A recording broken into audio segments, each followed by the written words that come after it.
Thanks for having me. I know the subject of the panel discussion is documentary film, activism, and community, but I actually want to talk about some audio work that I've done in an organization that I first started with when I got out of college called StoryCorps. So, and I want to focus on my background with that because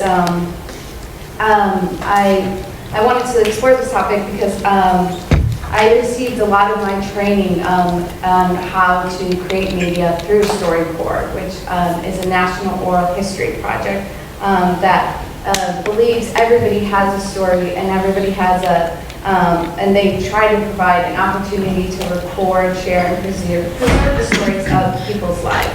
So when I first started out at StoryCorps, I was fresh out of college and I got the job as a facilitator where I helped to facilitate and record the stories of everyday people across the United States. In this unique project, people come in with somebody that they know. So they usually come in with like a family member, a friend, a coworker, and they have a conversation for 40 minutes. And that conversation gets recorded by a trained facilitator. So that facilitator's job is actually facilitate the process of the interview, to not actually take on the role of the interviewer. So it was a quite different experience for me, who was taught that there is a traditional interviewer and then there are the subjects. So it sort of subverted that idea of interviewer and subject. Also, unlike traditional oral histories, there was no oral historian at StoryCorps. So people are able to open up and really tell intimate personal stories because they're speaking to somebody that they know, which is quite different than speaking to the camera or speaking to somebody behind the camera that you just met maybe 5 minutes ago. So when I was traveling across the country recording these interviews, I was reminded of our shared humanity through the personal narratives that were told by the participants. Despite their differences in background, most of the participants covered the same themes in their interviews: their childhood, their family, their work, and historical events and successes and failures.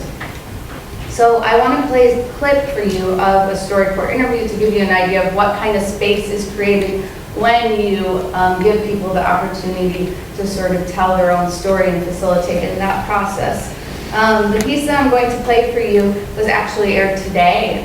We're in partnership with National Public Radio, which is our sort of free public radio in the United States. So this piece was aired in response to all that's been happening in Ferguson, Missouri. I don't know if you've heard what's going on in the United States, but if you haven't, another unarmed black man was shot to death by a policeman.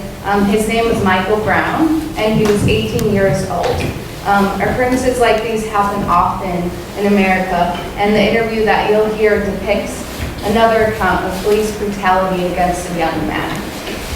So in this interview, you're going to hear Alex, who came in with his mother, Patsy, and they're going to talk about how Alex's race influenced his life and what happened to him the night that police pulled him over.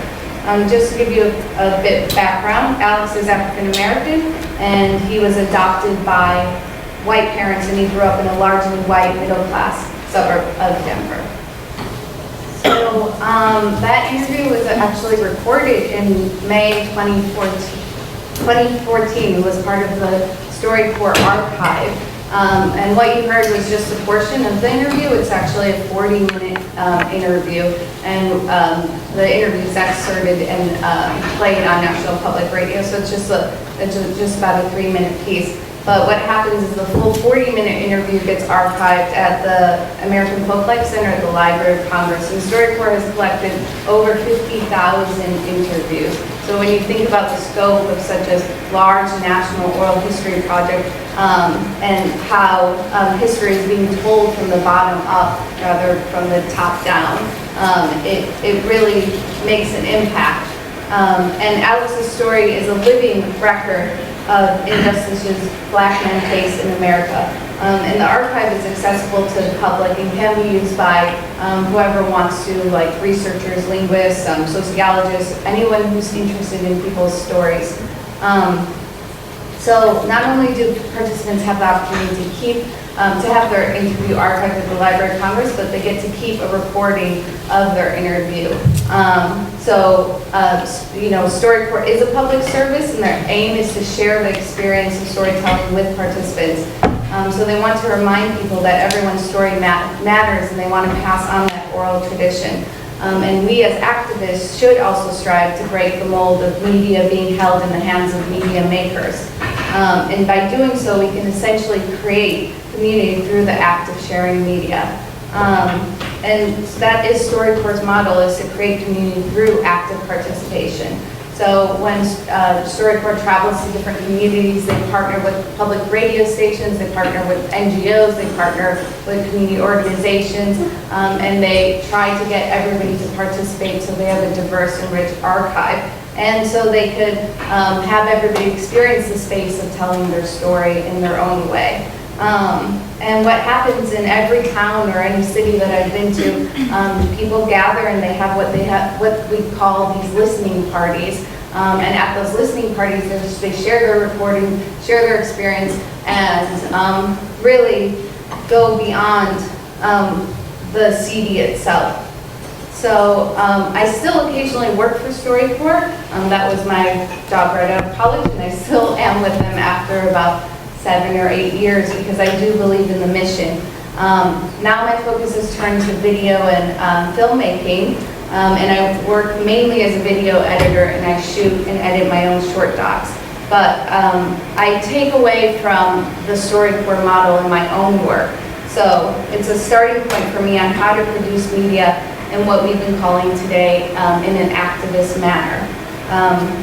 I found in my own personal work that it's not the end product. So it's not the CD, or it's not the film, or it's not the web series that is essentially the most important thing. It's the actual process that counts. So media making, for me, is a chance at collaboration and community building. Just a couple of weeks ago, Anna and I were in partnership with Zion TV. We went to the border of Turkey and Syria, and we interviewed Syrian refugees. And we decided that we'd try the StoryCorps model out when interviewing people. So we were lucky to have a mother and daughter who came in, and they were open to the idea of sharing an interview together. And it really worked out beautifully. The interviews were very personal, and like when the mother would speak, the daughter would nod in agreement. And at one point they even sang a song together about their homeland and how they miss it so much. They recounted and shared their experience of war, lost their love for their country and their family, not only with us behind the camera, but with each other. So we plan to edit a short doc, and when we do, we're going to screen that doc at the community center where we actually recorded the interview, so we could share that experience with everybody. And then in the near future, we hope to do some media training and media literacy at the community center with people who are interested in making their own films, docs, or podcasts. So this brings me back to why I spoke about StoryCorps today.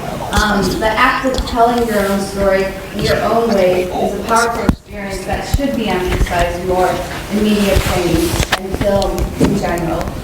We as media makers should be facilitators in that process and really work to make media that undermines the role of the traditional interviewer and instead allows the subject to gain ownership of their narrative. And then, only then, will we be closer to creating a community of activists. Thank you.